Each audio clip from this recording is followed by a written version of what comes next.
প্রিয় ছাত্রছাত্রীরা, আজকের পর্বে আলোচনা করব তোমাদের ষষ্ঠ শ্রেণীর ইতিহাস বিষয়ের অরিজিনাল একটি প্রশ্নপত্র। এবং এটা কিন্তু তোমাদের থার্ড সামেটিভ ইভ্যালুয়েশন বা তোমাদের যে ফাইনাল পরীক্ষা তারই কিন্তু প্রশ্নপত্র নিয়ে আলোচনা করব এবং উত্তরগুলো আলোচনা করব। সম্পূর্ণ তোমরা দেখো পর্বটি প্রথম থেকে শেষ পর্যন্ত। অবশ্যই পুরোটা দেখবে, তাহলে তোমাদের সমস্ত প্রশ্নের উত্তরগুলো তোমরা জানতে পারবে এবং উত্তরগুলো আমি আলোচনা করছি, দেখে নাও। প্রথমেই তোমাদের নির্দেশ রয়েছে যে শূন্যস্থান পূরণ করো। এখানে রয়েছে 7টা প্রশ্ন। আগে দেখো, প্রথম প্রশ্ন হচ্ছে হরপ্পা সভ্যতা, এটা বলছে কোন যুগের, মানে প্রস্তর যুগ, লৌহ যুগ নাকি তাম্র ব্রোঞ্জ যুগের সভ্যতা। তো এখানে আমরা উত্তর আমি দাগ দিয়ে দিচ্ছি, তোমাদেরকে দেখে নাও যে হরপ্পা সভ্যতা এটা কিন্তু তাম্র ব্রোঞ্জ যুগের সভ্যতা। ঠিক আছে। খ, বৈদিক সমাজে পরিবারের প্রধান কে ছিল? উত্তর করো বাবা। জৈন ধর্ম অনুযায়ী কতজন তীর্থঙ্কর ছিলেন? জৈন ধর্ম অনুযায়ী কিন্তু 24 জন তীর্থঙ্করের কথা আমরা পড়েছি বা জেনেছি। ঘ, প্রথম বৌদ্ধ সঙ্গীত হয়েছিল। প্রথম বৌদ্ধ সঙ্গীত হয়েছিল কি করবে এটা, সঙ্গীত হয়েছিল এটা কিন্তু করবে রাজগৃহ। ঠিক আছে। নেক্সট প্রশ্ন রয়েছে সকারি বলা হতো। উত্তর করো দ্বিতীয় চন্দ্রগুপ্তকে কিন্তু সকারি বলা হতো। নেক্সট, দশকুমার চরিত দণ্ডির লেখা একটি অন্যতম মহাবিহার হলো। উত্তর নালন্দা। দেখো নালন্দা মহাবিহার রয়েছে। আচ্ছা, এরপরে সত্য মিথ্যা রয়েছে, যেটা ট্রু ফলস করতে হবে। এখানে তোমাদের উত্তরগুলো দেখিয়ে দিচ্ছি, দেখো। বেদের অপর নাম হচ্ছে শ্রুতি, এটা কি করবে? এটা কিন্তু একেবারেই সত্য, তাই আমি এটা পাশে দাগ দিয়ে দিচ্ছি, তোমরা এগুলো দেখে নাও। বেদের অপর নাম শ্রুতি। বৌদ্ধ ধর্মের ত্রিপিটক প্রধান গ্রন্থ, এটাও সত্য। রবিকীর্তি এলাহাবাদ প্রশস্তি লিখেছিলেন, এটার উত্তর করবে মিথ্যা, কারণ রবিকীর্তি এলাহাবাদ প্রশস্তি রচনা করেননি তিনি, এটা হবে হচ্ছে হরিসেন। ঠিক আছে। নেক্সট, কারসাপন ছিল বহু প্রচলিত এক ধরনের মুদ্রা, এটা সত্য। জীবক ছিলেন মহাবীরের সময়কালের এক বিখ্যাত চিকিৎসক, এটা করবে সত্য। প্রাচীন ভারতে এক বিখ্যাত জ্যোতির্বিজ্ঞানী তিনি ছিলেন বরাহ মিহির, এটা করো সত্য। আর্যভট্ট। ঠিক আছে। আচ্ছা, চোল আমলে মহাবলীপুরমে পাথর কেটে রথের মতো দেখতে মন্দির তৈরি হয়েছিল, এটা মিথ্যা, এটা হবে পল্লব আমলে।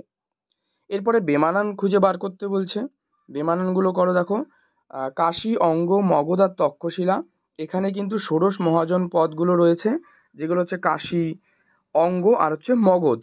তাহলে এখানে আলাদা যদি বলে কোনটা, আলাদা হলো তক্ষশিলা।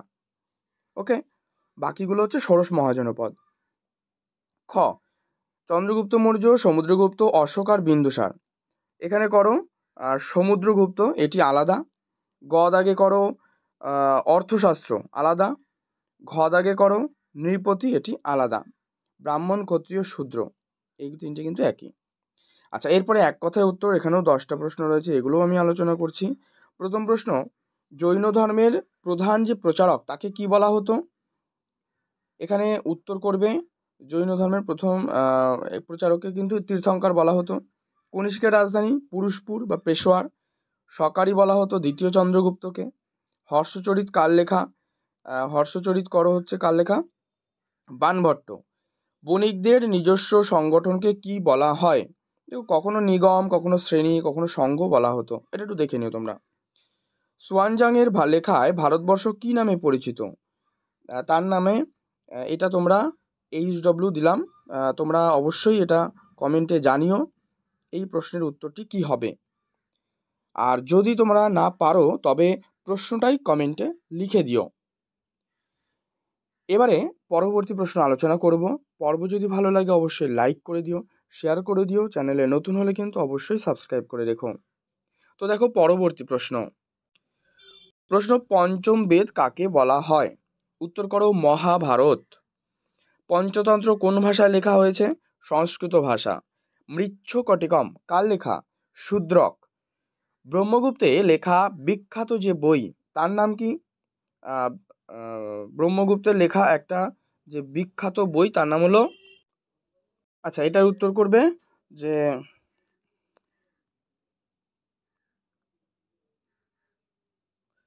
পরবর্তী প্রশ্ন, ব্রহ্মগুপ্তের লেখা বিখ্যাত বইটির নাম কি? উত্তর করে ব্রহ্মস্ফুট সিদ্ধান্ত। অর্থাৎ কি, যে ব্রহ্মের সংশোধন করা গ্রন্থ, ঠিক আছে, মানে ব্রহ্মার সংশোধন করা গ্রন্থ। ট, স্তূপের চারিদিকে যে 4টি দরজা থাকতো সেগুলোকে কি বলা হতো? এগুলোকে তোরণ বলা হতো। এরপরে পরবর্তী প্রশ্ন দেখো 2 মার্কসের প্রশ্ন রয়েছে, যে চতুরাশ্রম প্রথার যে 4টে পর্যায়, এটা করো ব্রহ্মচর্য, গার্হস্থ্য, বানপ্রস্থ আর সন্ন্যাস। বোধিবৃক্ষ কি? দেখো বোধিবৃক্ষ হলো একজনের মানুষের জ্ঞান অর্জনের ক্ষমতার জন্য একটা বৌদ্ধ প্রতীক। যেহেতু প্রথম মানুষ বোধিবৃক্ষের নিচে জ্ঞান অর্জন করেছিল, বৌদ্ধ ধর্মাবলম্বীরা তারা কিন্তু বিশ্বাস করে যে এই যে একই যে বোধি গাছের বংশধররা এখানে বিশ্বব্যাপী বিভিন্ন বৌদ্ধ তীর্থস্থানে বেড়ে ওঠে, এটাই আর কি। তামিল সাহিত্যে দুটো মহাকাব্যের নাম। আচ্ছা তার আগে একটা প্রশ্ন রয়েছে, যে এই যে প্রাচীন ভারতে চিকিৎসা সংক্রান্ত দুটো বই, চরকের চরক সংহিতা আর সুশ্রুতের সুশ্রুত সংহিতা। তামিল সাহিত্যে দুটো মহাকাব্য কি? একটা করো চিরাপ্পাটিকারম আর মণিমেকলাই। শিবাক চিন্তামণি, ভালয়পাটি, কুণ্ডলকেশী, এগুলো করতে পারো। হর্ষবর্ধনের লেখা 3টে নাটক, নাগানন্দ, প্রিয়দর্শিকা এবং রত্নাবলী। নেক্সট, কুষাণ কারা? কুষাণ হলো একটা শক জাতি, যারা কিন্তু মধ্য এশিয়া থেকে ভারত আক্রমণ করেছিল, এবং কুষাণরা কুইশাং নামেও কিন্তু পরিচিত। শক ও কুষাণ যুগে দুটো শিল্পরীতির নাম, একটা গান্ধার এবং অপরটি হচ্ছে মথুরা। তো এই হচ্ছে তোমাদের 1 আর 2 মার্কসের প্রশ্ন। এরপরে তোমাদের 3 মার্কসের প্রশ্ন রয়েছে, এগুলো আলোচনা করব না, কারণ এগুলো হচ্ছে আকারে একটু বড়। উত্তর প্রয়োজন হলে তো অবশ্যই জানাবে, তোমাদের উত্তরগুলো দিয়ে দেবো। আর 7 দাগে দেখো রয়েছে তক্ষশিলা মহাবিহার, মৌর্য আমলের যে শিল্পচর্চা, চতুর্যাম পঞ্চ মহাব্রত কি, অশোকের ধর্মের বৈশিষ্ট্য, এগুলো রয়েছে। তো এই হচ্ছে সম্পূর্ণ প্রশ্নপত্র আমি আলোচনা করলাম। পর্বটি ভালো লাগলে লাইক করো, শেয়ার করো, চ্যানেলে নতুন হলে অবশ্যই কিন্তু সাবস্ক্রাইব করে পাশের বেল বাটনটি অল করে রেখো।